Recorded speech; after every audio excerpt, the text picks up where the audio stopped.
மதிய வணக்கம். இன்னைக்கு கிருத்திகை. ஸோ சண்டே அதுவும்னா கிருத்திகை வந்து சாமி கும்பிட்றதுனாலே நிறைய குட்டீஸ்க்கெல்லாம் ஒத்தே வராது. இன்னைக்கு ஒரு நாள் அட்ஜஸ்ட் பண்ணிக்கோங்க. முருகர் வந்துட்டாரு. நாளைக்கு மண்டே ஒன்றும் கிடையாது, டெரரா சாப்பிடலாம். பிரதோஷம் இருக்குன்னு நினைக்கிறேன். ஸோ அதுவும் சில பேர் சாப்பிட மாட்டாங்க. இந்த வீக்ல நிறைய நான்வெஜ் அமையல, எல்லாமே வெஜ்ஜு தான். ஸோ அதனால என்ன சொல்றது, உங்க படிப்புக்காக அப்படின்னு நினைச்சு வேண்டிக்கோங்க.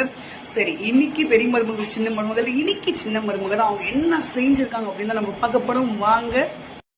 முருகா, உங்களுக்காக நாங்க செஞ்ச டிஷ் எல்லாம் டேஸ்ட் பண்ணிட்டு எப்படி இருக்குன்னு சொல்லுங்க. தலை வாழல போட்டு சாப்பாடு எனக்கு கிட்டிக என்னன்னா தயிர் வடை, அதுக்கப்புறம் சாதா வடை, அதுக்கப்புறம் கருணக்கிழங்கு, மாங்காய் பச்சடி செம்மையா இருக்கும் தயிர் குழம்புக்கு. அப்புறம் வந்து கொஞ்சமா புளிக்குழம்பு வச்சிருக்கோம். டெய்லி நாங்க மாம்பழம் போட்டு போட்டு திருஷ்டி பட்டுச்சா என்னன்னு தெரியல. மாம்பழம் பாருங்க, 2 மாம்பழம் வேற மாதிரி ஆயிடுச்சு. கண்ணு வைக்காதீங்க தயவு செஞ்சு நாங்க சாப்பிடறத. எங்க வீட்டுல கிருத்திகைக்கு ரொம்ப சிம்பிளா செஞ்சிருக்கோம். உங்க வீட்டுல இன்னும் பிரமாதமும் செஞ்சிருப்பீங்க நான் நம்புறேன். சோ நம்ம இந்த சண்டேவை கிருத்திகோட வடை பாயாசத்தோட என்ஜாய் பண்ணுவோம். பாய், ஹாப்பி சண்டே. வாங்க சாப்பிடலாம்.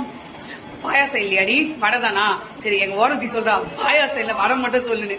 சரி, வடை மட்டும் தான், ஏமாத்த விரும்பல நாங்க. பாய்.